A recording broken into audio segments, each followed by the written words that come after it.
नमस्कार, मैं हूं सत्यपाल और आप देख रहे हैं CWB हिंदी न्यूज। शक संवत 1947 विक्रम संवत 2082 आज पौष मास के कृष्ण पक्ष की द्वादशी तिथि और दिन मंगलवार है। तदनुसार अंग्रेजी तारीख 16 दिसंबर सन 2025 आज यानी 16 दिसंबर को भारत में मुख्य रूप से विजय दिवस मनाया जाता है, जो कि 1971 के भारत पाकिस्तान युद्ध में भारत की जीत और बांग्लादेश की मुक्ति का प्रतीक है, जिसमें भारतीय सशस्त्र बलों के बलिदान को याद किया जाता है। सबसे पहले आज की सुर्खियां। हरियाणा में आखिरी टेल तक पहुंचेगा सिंचाई के लिए पानी, इतने साल पुराने रजवाहे पक्के करेगी हरियाणा सरकार। सिर्फ इन्हीं किसानों को मिलेगा पीएम किसान योजना की 22वीं किस्त का पैसा, बताएंगे पूरी अपडेट। हरियाणा में बढ़ेगा मुख्यमंत्री छात्र परिवहन सुरक्षा योजना का दायरा, इन जिलों में बनेंगे नए सुपर 100 केंद्र। खाटू श्याम श्रद्धालुओं के लिए खुशखबरी, हिसार से शुरू हुई सीधी बस सेवा। हरियाणा रेलूराम हत्याकांड में सोनिया को नहीं मिली जमानत, कोर्ट नहीं पहुंचे जमानतदार। सिरसा सांसद कुमारी शैलजा बोली, हाईवे पर लाइटें दुरुस्त हों, धुंध में हुए 16 हादसों पर जताई चिंता। सरकारी नौकरी अपडेट, रेलवे में ग्रुप डी के 22,000 पदों पर भर्ती का नोटिफिकेशन हुआ जारी, 10वीं पास को मौका, एज लिमिट 36 साल। खरखोदा IMT का होगा विस्तार, गांव के लोगों की हुई मौज, 10 करोड़ रुपए तक पहुंचा जमीन का रेट। CUET PG 2026 के लिए रजिस्ट्रेशन शुरू, 157 सब्जेक्ट्स के लिए 14 जनवरी तक करें आवेदन, 308 शहरों में होगी परीक्षा। मनरेगा स्कीम की जगह लेगा विकसित भारत, जी राम जी, मोदी सरकार नया बिल ला रही, प्रियंका बोली महात्मा गांधी का नाम क्यों हटा रहे। और प्रधानमंत्री नरेंद्र मोदी 7 साल बाद जॉर्डन पहुंचे, एयरपोर्ट पर PM जाफर ने भव्य स्वागत किया। और अब खबरें विस्तार से। हरियाणा में घने कोहरे की शुरुआत हो चुकी है। सुबह के समय दृश्यता शून्य के बराबर रही। पश्चिमी विक्षोभ के असर से ठंड भी बढ़ रही है। सुबह और देर शाम के समय ठंड का ज्यादा असर देखने को मिला है। रात्रि तापमान में लगातार गिरावट दर्ज की गई है। रातें पहले से अधिक ठंडी रही हैं। मैदानी इलाकों में ठंड का असर ज्यादा देखने को मिल रहा है। प्रदेश में सबसे ठंडी रातें हिसार शहर की रही। मौसम विभाग के अनुसार हरियाणा में मौसम आमतौर पर 20 दिसंबर तक खुश्क रहने की संभावना है। 16 व 17 दिसंबर को उत्तर व उत्तर पश्चिमी शीत हवाएं हल्की से मध्यम गति से चलने से रात्रि तापमान में हल्की गिरावट होने की संभावना है। वातावरण में नमी बढ़ने से कहीं कहीं अल सुबह हल्की से मध्यम धुंध भी रहने की संभावना जताई गई है। कोहरे के कारण दृश्यता कम होने से यात्रा करने से बचने की सलाह दी जाती है, वरना गाड़ी धीमी चलाएं। गाड़ी चलाते समय मोबाइल व म्यूजिक सिस्टम का इस्तेमाल न करें। गाड़ी के शीशे थोड़ा नीचे रखें। सड़क पर वाहन न रोकें। पेंट की गई लाइन को गाइड के रूप में प्रयोग करें ताकि बचाव हो सके। हरियाणा के मुख्यमंत्री नायब सिंह सैनी की अध्यक्षता में बीजेपी किसान मोर्चा के पदाधिकारियों की एक बैठक आयोजित हुई। इस बैठक में CM ने बताया कि हरियाणा सरकार ने भावांतर भरपाई योजना के अंतर्गत बाजरा उत्पादक किसानों के खातों में 380 करोड़ रुपए जारी किए हैं। अब तक किसानों को बाजरा भावांतर के रूप में 1600 करोड़ से अधिक की धनराशि दी जा चुकी है। CM नायब सिंह सैनी ने कहा कि प्रदेश के किसानों को प्राकृतिक खेती से जोड़ने के लिए सरकार द्वारा विशेष प्रयास किए जा रहे हैं। इस योजना के अंतर्गत 2500 किसानों को 4 ड्रम प्रति किसान की दर से 75 लाख रुपए और 523 देसी गायों की खरीद के लिए 1 करोड़ 30 लाख रुपए की सब्सिडी राशि सीधे किसानों के बैंक खाते में ट्रांसफर की गई है। उन्होंने बताया कि हर खेत को पानी योजना के तहत मिकाडा द्वारा 1144 जल मार्गों की पहचान पुनर्वास के लिए की गई है, जिसमें 357 जल मार्गों का कार्य पूरा हो चुका है। चालू वित्त वर्ष में उपयोग कार्य के लिए 200 करोड़ रुपए की धनराशि का प्रावधान भी किया गया है। साथ ही 20 साल से ज्यादा पुराने रजवाहों को दोबारा से पक्का किया जाएगा। आपको यहाँ पर बता दें कि रजवाहा किसी भी बड़ी नदी या नहर से निकाला गया बड़ा नाला होता है, जिससे खेतों की सिंचाई के लिए छोटे छोटे नाले या फिर नालियां निकाली जाती हैं। यह कृषि क्षेत्रों में पानी का वितरण का महत्वपूर्ण हिस्सा होता है, खासकर हरियाणा जैसे इलाकों में।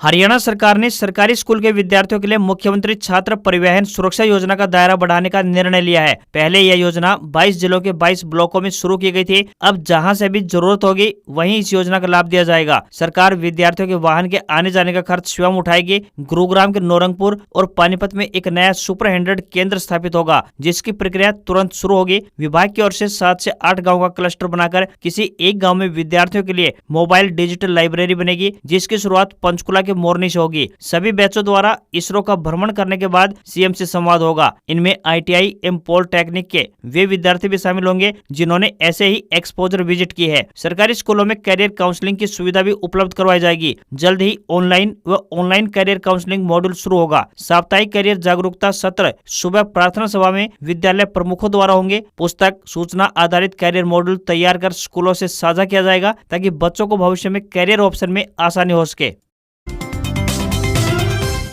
नूंह जिले में मौसम ने अचानक तीखे तेवर दिखा दिए हैं। तड़के सुबह ही घने कोहरे ने पूरे नूंह जिले को अपनी आगोश में ले लिया। वहीं हाड़ कपा देने वाली ठंड ने लोगों को घरों में दुबकने पर मजबूर कर दिया। रविवार और सोमवार को गलियों, चौक चौराहों और बाजारों में लोग ठंड से बचने के लिए अलाव का सहारा लेते हुए नजर आए। कोहरे की मोटी चादर के कारण सड़कों पर दृश्यता बेहद कम रही, जिससे वाहनों की रफ्तार धीमी पड़ गई। हाईवे से लेकर ग्रामीण सड़कों तक वाहन रेंगते हुए दिखाई दिए। चालकों ने हेडलाइट जलाकर सावधानी पूर्वक वाहन चलाए ताकि किसी भी तरह की दुर्घटना से बचाया जा सके। सुबह सुबह काम पर निकलने वाले मजदूरों, बुजुर्गों और बच्चों पर ठंड का सबसे ज्यादा असर देखने को मिला। ठंड के इस मौसम में चाय की दुकानों पर खासा जमावड़ा नजर आया, जहां लोग गर्मा गर्म चाय की चुस्कियां लेते हुए ठंड से राहत लेते हुए दिखाई दिए। हालांकि यह मौसम किसानों के लिए खुशखबरी लेकर आया है। कृषि विशेषज्ञों के मुताबिक घना कोहरा और ठंड रबी फसलों के लिए बेहद फायदेमंद मानी जा रही है। इससे गेहूं, सरसों सहित अन्य फसलों में नमी बनी रहेगी, जिससे पैदावार बेहतर होने की उम्मीद है। मौसम विभाग ने आने वाले दिनों में भी ठंड और कोहरे के बने रहने की संभावना जताई है। प्रशासन ने लोगों से सतर्क रहने, सुबह और देर रात अनावश्यक यात्रा से बचने की भी अपील की है।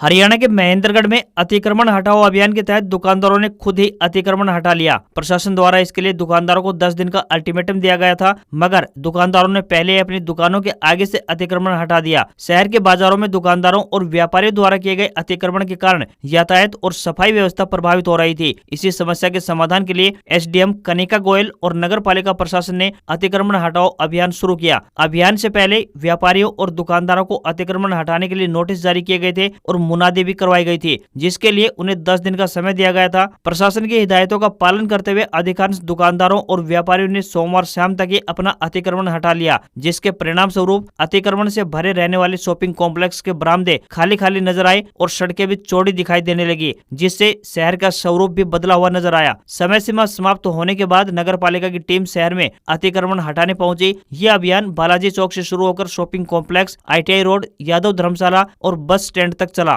प्रशासन के अनुसार इस अभियान को और अधिक तेज किया जाएगा, जिसके लिए 4 टीमें गठित की गई हैं। ये टीमें अलग अलग बाजारों में जाकर अतिक्रमण हटवाएंगी। अतिक्रमण हटने के बाद शहर के बाजार खुले हो गए हैं, जिससे लोग काफी खुश दिखाई दिए। उनका कहना है कि अतिक्रमण हटने से शहर साफ और सुंदर हो गया है, जाम की स्थिति भी नहीं रहेगी और सफाई व्यवस्था भी दुरुस्त हो सकेगी।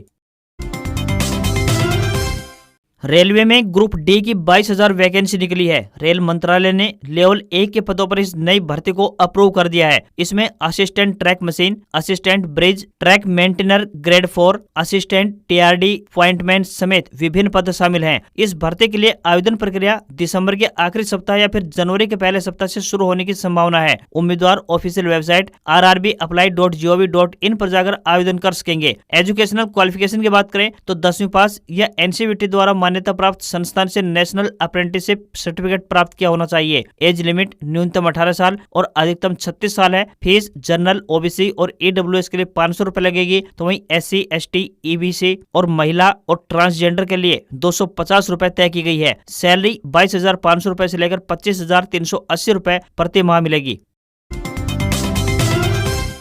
मोदी सरकार महात्मा गांधी राष्ट्रीय ग्रामीण रोजगार गारंटी कानून यानी मनरेगा को खत्म कर नया ग्रामीण रोजगार कानून लाने जा रही है। इसे मौजूदा शीतकालीन सत्र में चर्चा के लिए सूचीबद्ध भी किया गया है। बिल की कॉपी सोमवार को लोकसभा सांसदों के बीच सर्कुलेट की गई। इसका नाम विकसित भारत गारंटी फॉर रोजगार एंड आजीविका मिशन ग्रामीण यानी VBG रामजी बिल रखा गया है। नए बिल में कहा गया है कि इसका उद्देश्य विकसित भारत 2047 के राष्ट्रीय विजन के अनुरूप ग्रामीण विकास का नया ढांचा तैयार करना है। काम के दिनों की संख्या 100 से बढ़ाकर 125 दिन कर दी गई है। उधर कांग्रेस ने सरकार के फैसले का विरोध किया है। कांग्रेस सांसद प्रियंका गांधी ने कहा कि महात्मा गांधी का नाम क्यों हटाया जा रहा है। इससे पहले 12 दिसंबर को खबर आई थी कि केंद्रीय कैबिनेट ने मनरेगा का नाम बदलकर पूज्य बापू ग्रामीण रोजगार योजना रखा है। हालांकि सरकार की ओर से जारी नोटिफिकेशन सामने नहीं आया था। नए कानून के तहत हर ग्रामीण परिवार को जो बिना कौशल वाला काम करने को तैयार हो, हर साल 125 दिन का वेतन युक्त रोजगार मिलेगा। इसका मकसद विकसित भारत 2047 के लक्ष्य के अनुरूप गाँव का समग्र विकास करना है।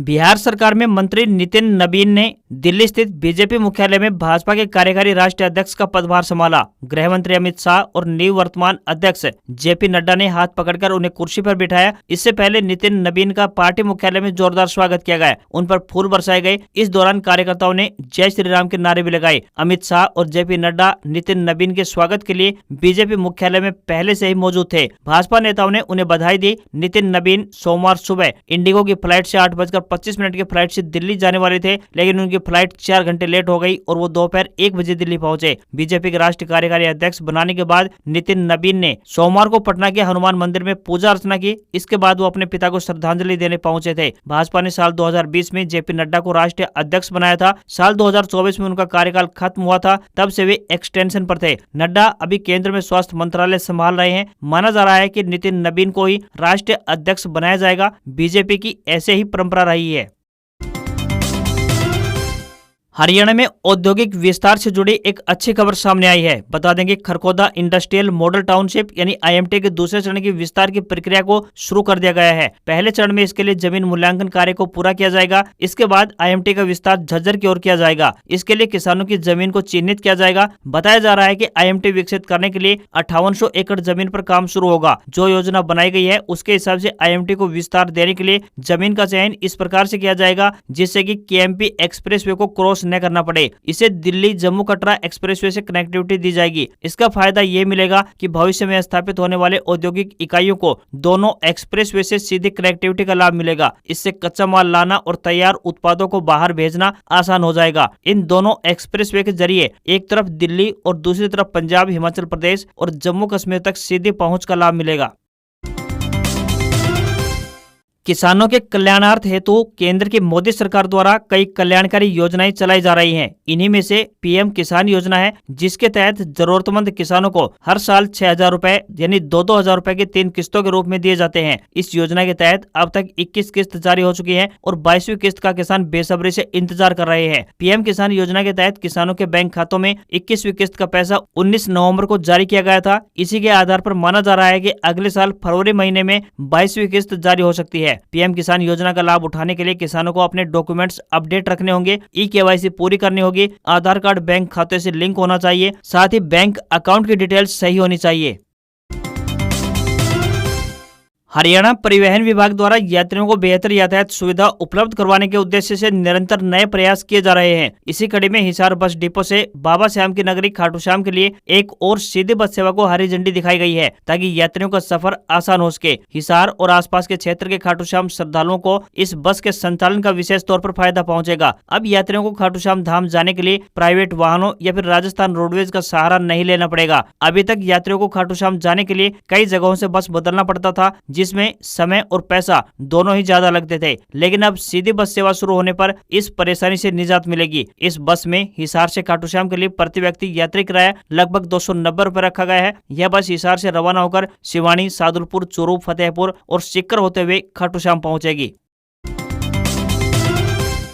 वायुसेना चंडीगढ़ द्वारा अप्रेंटिस पदों पर भर्ती के लिए आवेदन मांगे गए हैं। जो भी उम्मीदवार इन पदों के लिए इच्छुक हैं, वे अपने आवेदन भेज सकते हैं। इन पदों के लिए उम्मीदवारों को ऑनलाइन आवेदन भेजने होंगे। इन पदों के लिए उम्मीदवार का 10वीं पास व ITI धारक होना जरूरी है। आवेदन करने की अंतिम तिथि 30 दिसंबर 2025 है। ये भर्तियां निःशुल्क की जाएंगी। न्यूनतम आयु 17 वर्ष और अधिकतम आयु 35 वर्ष तय की गई है। ऑफिशियल वेबसाइट www.indianairforce.nic.in पर जाकर आवेदक अप्लाई कर सकते हैं।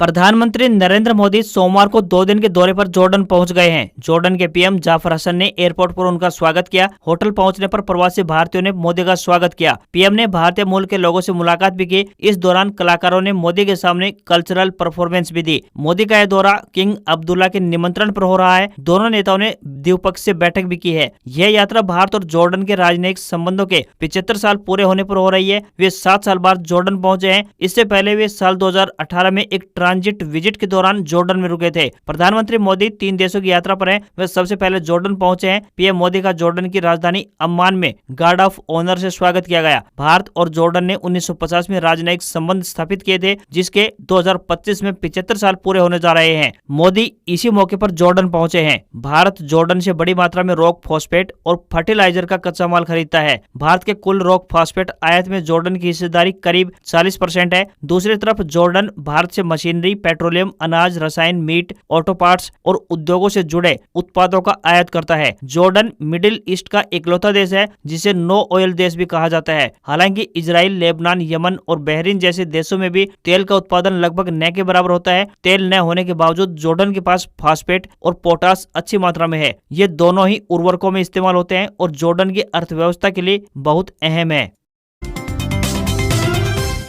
टेक कंपनी मोटोरोला ने भारत में नया premium mid range smartphone Motorola Edge 70 launch कर दिया है। स्मार्टफोन को भारत में अल्ट्रा थिन डिजाइन के साथ पेश किया गया है। ये सिर्फ 5.99 mm पतला है और इसका वजन 159 ग्राम है। नया स्मार्टफोन 5.64 mm पतले आईफोन एयर और 5.8 mm पतले गैलेक्सी S25 एज को टक्कर देगा। वहीं मिड रेंज में यह 5.75 mm थिकनेस वाले टेक्नो स्पार्क स्लिम से भी मुकाबला करेगा। फोन को aircraft grade aluminium frame, textured back panel option के साथ पेश किया गया है। इसके अलावा मोटोरोला एज में 50 मेगापिक्सल सेल्फी कैमरा और 6.7 इंच डिस्प्ले दिया गया है। इसमें IP68 और IP69 रेटिंग के साथ मिलिट्री ग्रेड ड्यूरेबिलिटी मिलती है। फोन को 8 GB RAM plus 256 GB storage variant के साथ मार्केट में पेश किया गया है। इसकी कीमत 29,999 रुपए रखी गई है। इसकी सेल 23 दिसंबर से शुरू होगी। कंपनी ने फोन की प्री बुकिंग शुरू कर दी है। आप इसे मोटोरोला की ऑफिशियल वेबसाइट या फिर ई-कॉमर्स प्लेटफॉर्म से प्री ऑर्डर कर सकते हैं। लॉन्च ऑफर में कंपनी फोन के साथ 1,000 रुपए का कैशबैक दे रही है। फोन में पावर बैकअप के लिए 5000 mAh की सिलिकॉन कार्बन बैटरी दी गई है। ये बैटरी 31 घंटे के लगातार वीडियो प्लेबैक क्षमता का दावा करती है। वहीं फोन को चार्ज करने के लिए 68 वाट फास्ट चार्जिंग और 15 वाट की वायरलेस चार्जिंग का सपोर्ट भी मिलता है। भारतीय शेयर बाजार में फ्लैट कारोबार देखने को मिला। सेंसेक्स 54 अंक गिरकर 85,213 के लेवल पर बंद हुआ। निफ्टी में भी 20 अंकों की गिरावट रही और ये 26,027 के लेवल पर बंद हुआ। सेंसेक्स के 30 शेयरों में से 16 में गिरावट रही और 14 में बढ़त देखने को मिली। निफ्टी के 50 शेयरों में से 27 में गिरावट और 22 में बढ़त रही, तो वहीं एक शेयर में कोई बदलाव नहीं हुआ। ऑटो, एनर्जी और बैंकिंग शेयर्स में गिरावट देखने को मिली, तो वहीं IT और FMCG शेयर्स में बढ़त रही। सोना 539 रुपए बढ़कर 1,33,249 रुपए पर बंद हुआ, तो वहीं चांदी के दाम में गिरावट रही और ये 1763 रुपए गिरकर 1,93,417 रुपए प्रति किलोग्राम पहुंच गई। इससे पहले ये 1,95,180 रुपए पर थी। ये इसका ऑल टाइम हाई भी है। वहीं 22 कैरेट सोने का दाम 1,22,056 रुपए प्रति 10 ग्राम के स्तर पर पहुंच गया है। आज खबरों में बस इतना ही। देखते रहिए आपका अपना हरियाणा का सबसे बेहतरीन news channel CWB Hindi news. नमस्कार। इसी आशा के साथ आपका दिन शुभ रहे।